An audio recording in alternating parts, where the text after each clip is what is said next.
रात के अंधेरे में एक भिखारी अचानक गांव के बाहर एक मंदिर के पास दिखाई दिया। लेकिन वह भिखारी कोई साधारण इंसान नहीं था, बल्कि वह एक राज छुपाए हुए था। गांव में हर किसी की आंखों में एक डर था।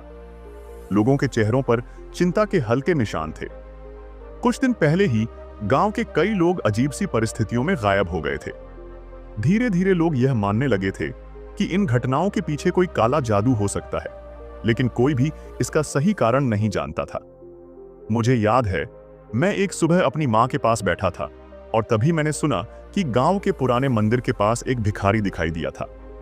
उसकी आंखों में कुछ गहरे राज थे और कुछ लोग कहते थे कि वह पहले कभी इस गांव में नहीं देखा गया था। जैसे ही मैंने यह सुना, मेरी जिज्ञासा बढ़ गई और मैंने तय किया कि मैं खुद जाकर उस भिखारी से मिलूंगा। गांव के मंदिर का रास्ता छोटा और सुनसान था। वहां पर जाने का कोई खास कारण नहीं था, लेकिन उस दिन कुछ ऐसा था जो मुझे खींच रहा था। जैसे ही मैं मंदिर के पास पहुंचा, मैंने देखा कि वहीं भिखारी बैठे हुए थे।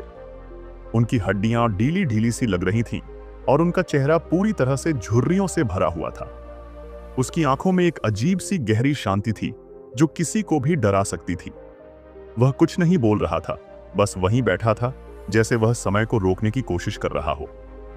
मैं थोड़ा और पास गया और धीरे से पूछा, तुम यहां कैसे आए हो? वह शांत रहा और फिर अचानक उसने मेरी ओर देखा। उसकी आंखों में एक चुप्पी थी, जैसे वह मुझे कुछ बताना चाहता हो, लेकिन कुछ डर भी था। उसकी आवाज गहरी और थकी हुई थी। तुम नहीं जानते कि तुम कहां आ गए हो। यह वाक्य सुनकर मेरी रीढ़ की हड्डी में एक अजीब सी सिहरन दौड़ गई। क्या वह भिखारी किसी बड़े राज के बारे में जानता था? मेरी जिज्ञासा और बढ़ गई और मैंने उससे पूछा, क्या तुम जानते हो कि इस गांव में क्या हो रहा है? वह हंसा, लेकिन उसकी हंसी में एक दर्द था। जो कुछ भी हो रहा है वह कोई दुर्घटना नहीं है, यह एक शाप है। उसके शब्दों में गहरी सच्चाई थी, लेकिन वह कुछ और कहने से रुक गया। तभी अचानक ही मंदिर के भीतर से एक अजीब सी आवाज आई। मुझे लगा जैसे कोई भारी कदमों से चल रहा हो। मैं घबराया हुआ मंदिर के भीतर दाखिल हुआ और जैसे ही मैंने अंदर देखा, वहां का दृश्य चौंकाने वाला था। वहां कोई नहीं था, सिर्फ एक पुरानी किताब पड़ी हुई थी। मैं किताब उठाकर पढ़ने लगा और उसमें लिखा था, जो इस गांव के राज को खोलेगा वह कभी बाहर नहीं आ सकेगा। मैंने किताब को फिर से रखा और सोचा, क्या यह सब सच है? क्या यह भिखारी सच में कुछ जानता है? तभी भिखारी ने कहा, तुमने जो देखा वह तुम्हारा आखिरी कदम हो सकता है। मैंने घबराते हुए उससे पूछा, तुम कौन हो?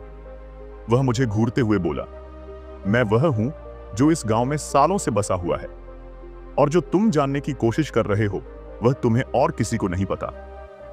कुछ ही देर में गांव के लोग मंदिर की ओर आ रहे थे और मैंने देखा कि सभी लोग बेहद डर के साए में थे। एक ने कहा, वह भिखारी कभी नहीं जाएगा, वह यहीं रहेगा क्योंकि वह हमारे साथ है। मुझे समझ में आ गया कि वह भिखारी केवल एक साधारण व्यक्ति नहीं था, बल्कि वह किसी पुराने सिखाए गए राज का हिस्सा था। और अब उस राज को समझने की कोशिश करने वाला मैं अकेला नहीं था, क्योंकि गांव का हर व्यक्ति उस राज से जुड़ा हुआ था। कभी कभी हमें लगता है कि हम जिस रास्ते पर जा रहे हैं वह हमारे लिए सुरक्षित है, लेकिन कई बार हम अनजाने में ऐसे राज खोल देते हैं जिन्हें जानना हमें खतरनाक साबित हो सकता है। यह कहानी यह बताती है कि हर व्यक्ति का एक अतीत होता है और कभी कभी हमें उन अतीतों से बचने की कोशिश करनी चाहिए जिन्हें हम समझ नहीं सकते।